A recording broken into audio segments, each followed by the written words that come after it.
नहीं पहले क्या फोन लगा दो मेरे को। फोन लगा मम्मी बैठो तो ये लगाई दे। चल चल तू बैठ जा, चल मैं वीडियो। हाँ कैसे लगाओगे तो अपने लगाएंगे।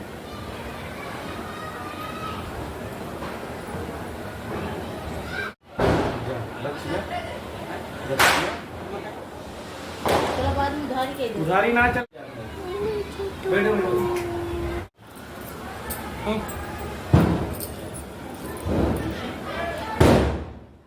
ऐसे लंबा कर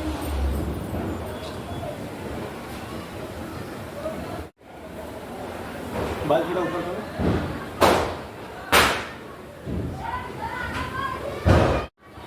मम्मी बच्चे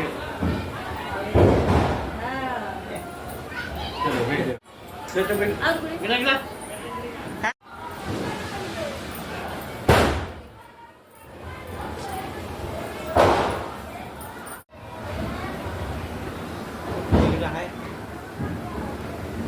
बस बस बंद कर दो उसको। बस बस सिंदूर ऊपर से कर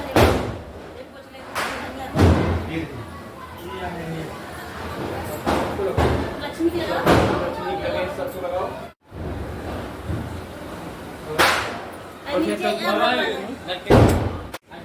फूल चढ़ा दो। फूल तो चढ़ाए हो सबको। एक काम करो तोड़ दो। चढ़ा रहे हैं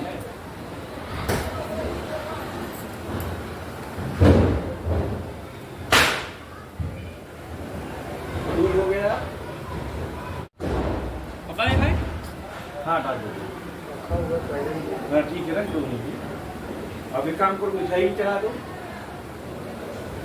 को मना चना चना है पाएगा तो इसे कम नहीं 25 रुपए का बोनस सही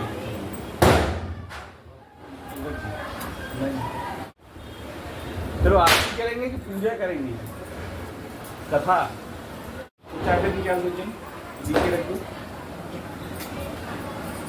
ऐसा नहीं यार ऐसा करा जाता है। ये अगरबत्ती वाला ना ये अगरबत्ती दे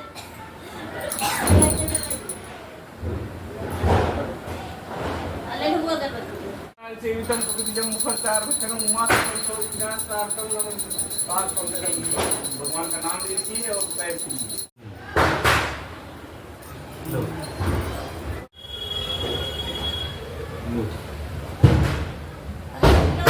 पैंटम लग जाए और वो अंदर देखिए नहीं और अंदर करिए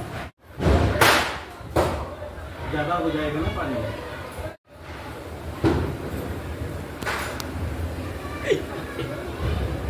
एकादशी पूर्णिमा अमावस्या को भक्ति एवं श्रद्धा मुक्त होकर प्रातः काल उठकर प्रतिज्ञा करें कि आज वैसे तो श्रेष्ठ समय संध्या काल का ही बताया गया है, परंतु जब भी सुविधा हो स्नान आदि करके आसन में बैठकर पूर्व व उत्तर की ओर मुख करके बैठे। सामने चौकी सत्यदेव का चित्र या शालिग्राम भगवान या गोपाल जी का को विराजमान करें। बीच में पंच आकार चावल से बनाए गणेश जी स्थापित करें तथा एक तरफ षोडश मूर्ति को केले के पत्ते से सजाएं। सामने बाईं ओर कलश स्थापित करें।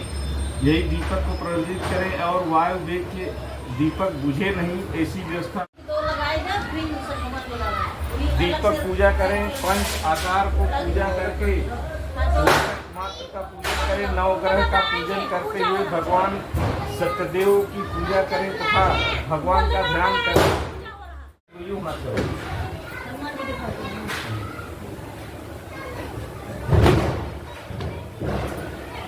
बस रख दो। रुको टेबल भाई कब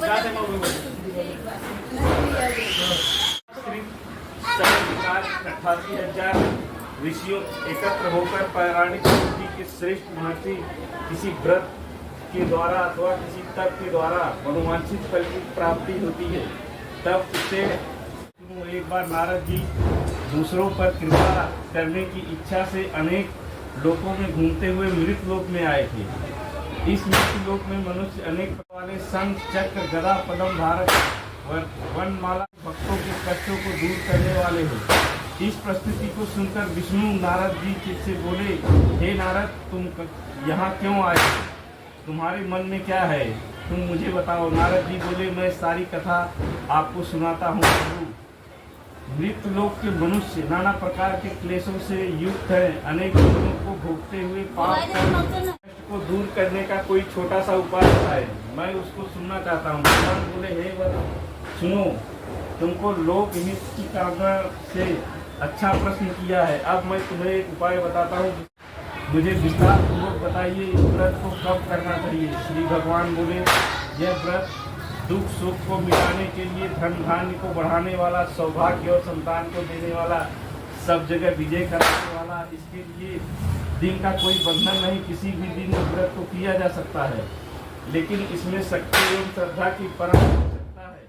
संध्या के समय अर्थात गोधूल बेला में ब्राह्मण एवं वन बांधु सहित धर्म के तत्पर होकर सत्यनारायण भगवान की पूजा करनी चाहिए। फल, केला, दूध, घी, पंचामृत सेवा समर्पण करें। गेहूं के आटे की कंजीरी बनवाएं। गेहूं के आटा न हो तो चावल के आटे की कंजीरी बनवाएं। उसमें शक्कर अथवा गुड़ मिलाकर समस्त सामग्री सवा शेर सवा किलो एकत्र करके भगवान को अर्पित करें।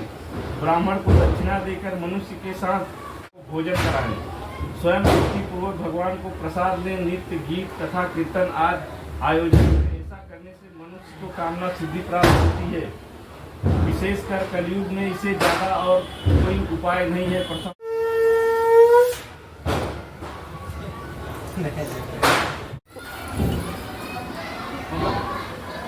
चावल ही लो, फूल के साथ अन्न भी देना। बैठ जा, नहीं गई। अब मैं आपको बतलाता हूँ कि व्रत पहले किसने किया था। प्राचीन काल में सुंदर काशीपुर के बीच एक गरीब ब्राह्मण रहता था। भूख से व्याकुल होकर ब्राह्मण नित्य प्रतिदिन पृथ्वी पर घूमता रहता था। ब्राह्मणों से प्यार करने वाले उस दुखित ब्राह्मण को देखकर भगवान ने एक वृद्ध ब्राह्मण का रूप बनाकर उस ब्राह्मण के पास आकर पूछा, हे ब्राह्मण। उस बूढ़े ब्राह्मण ने कहा, अब उस व्रत को अवश्य करूंगा। ऐसा सोचकर ब्राह्मण भिक्षा के लिए चला गया। उस दिन ब्राह्मण को बहुत सा धन मिला। उसके बंधु बांधवों को सत्यदेव का व्रत सारे दुख से मुक्त हो गए। उस ब्राह्मण ने प्रत्येक महीने उस व्रत को किया और व्रत करने के लिए वह सारे पापों से मुक्त। बाहर लकड़ी के गट्ठे को रखकर ब्राह्मण के घर आया और वह प्यास से पीड़ित था, लेकिन ब्राह्मण को व्रत करते देख प्रणाम करके ब्राह्मण से बोला कि आप क्या कर रहे हैं? हे ब्रह्मदेव, मुझे बतलाइए, इसके करने से क्या फल मिलता है? ब्राह्मण बोले, ये सारी मनोकामना को पूर्ण करते हैं करने वाले सदैव भगवान के पूजन है। इसी की कृपा से मेरे धन धान्य हुआ है। उस ब्राह्मण व्रत के विषय में सुनकर लकड़हारा प्रसन्न हुआ। वह जल अभी नहीं, पूरा संत हो जाए तब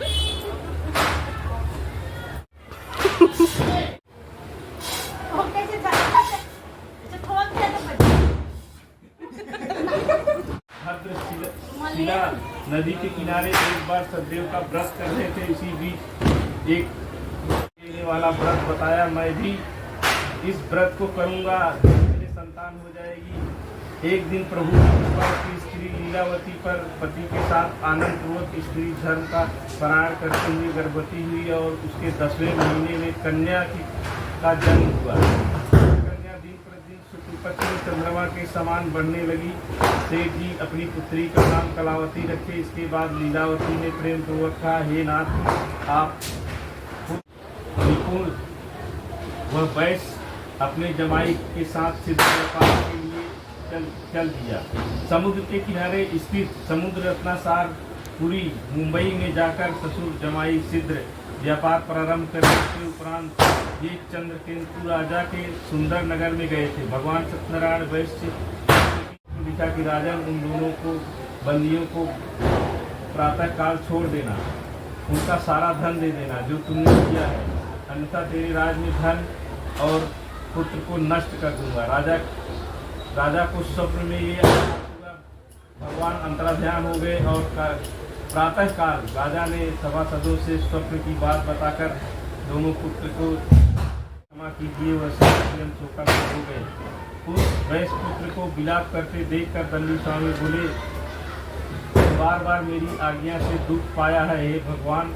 भगवान के वाक्य को सुनकर वैश्य पुत्र बोले, हे प्रभु, आपकी माया में ब्रह्मादि अनेक देवता को मोहित किया जाता है, वे आपके गुण और रूप, आपकी लीला को नहीं जान पाते। मैं तो मूर्ख प्राणी हूँ, आपकी माया में मोहित होकर आपसे कैसे जान सकता हूँ। आप मुझे प्रसन्न होइए, मुझ पर प्रसन्न होइए, मैं आपके अपने वैभव के अनुसार पूजा करूँगा और आपकी शरण में हूँ। आप मेरी रक्षा करें, मेरी पूर्व जैसी धन संपत्ति हो जाए।